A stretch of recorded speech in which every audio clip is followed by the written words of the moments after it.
And then the elevator is like, I don't feel scared at all. I kind of feel invincible. Or I feel invisible. It's like, me too. And they're basically high off their ass. I just love the film. It just has everything to it that you want.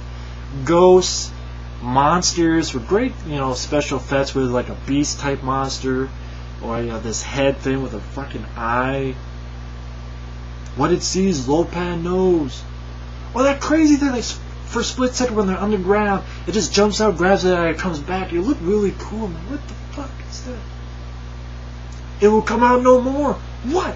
What will come out no more? Huh? What?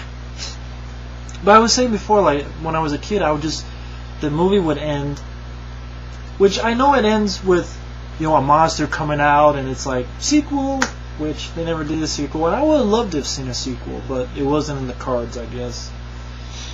And I guess they didn't do it for a sequel. They just wanted another pop. But I hate that. They should just take that shit out. Just end with Jack driving off into the distance.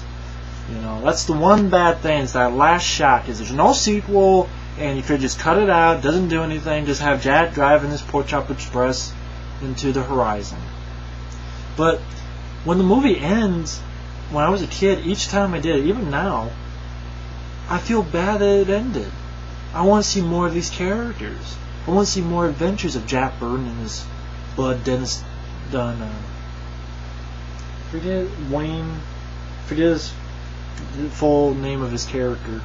I wanted to see more, and that's the highest compliment I can give it. I wanted to see more of these characters, and that music that I didn't even know for the longest time. The song at the end credits was sung by John Carpenter. John Carpenter sings it with that Jim Morrison type voice.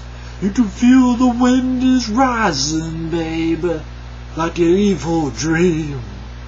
We better run. Run into the distant night. Run until they take us away. Take us away. Take us away. Big trouble in Little China. Sorry. I know this review is rambling and all over the place, but this is how I get excited for this movie. I love this movie to death. I think it's another great score by John Carpenter. Well,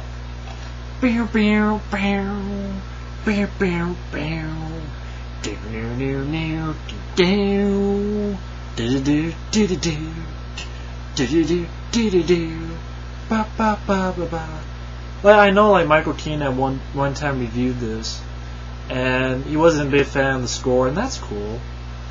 I think he says he's not the biggest fan of the, what do you call that, electronic music?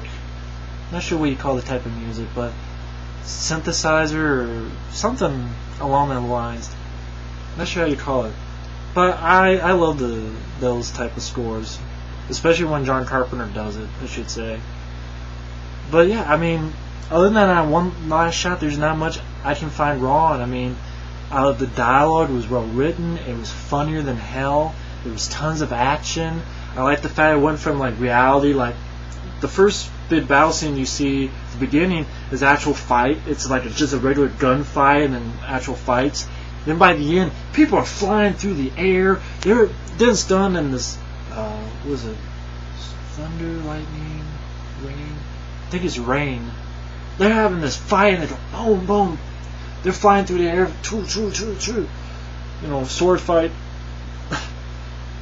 And then that Thunder guy just blowing himself up when he realizes his master's dead. And I'm like, so did he commit suicide? Is that what he was doing? Or it just went haywire? Or like there's another scene where they're trying to get away, and Dennis Dunn and Kurt Russell are on one level, and Victor Wan's above them. And he goes, how the hell you get up there? Wasn't easy. Step aside. I know it's little things that people are like, why is he laughing? It's hard to review films for why they're funny. It's all about your personal taste and your personal viewpoint, and everybody has a different idea of comedy. But I just love this film. Again, the great idea of making the the hero into a sidekick, and the sidekick into more of a hero. And Kurt Russell, this is why it's my favorite performance. So many great lines of dialogue. Kim Cattrall, and she's very quick with the dialogue, and I liked her. I liked her character, and once again, Kim Cattrall. It just has so much stuff going on with it. It was never boring.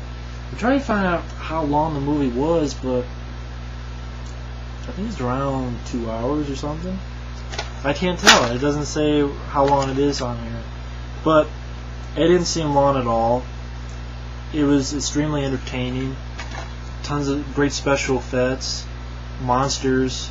Great story. That, again, seeing this as a kid, it brought me into a world of, Asian mysticism and kung fu and all that type of stuff. And then, Kurt Russell did a great job.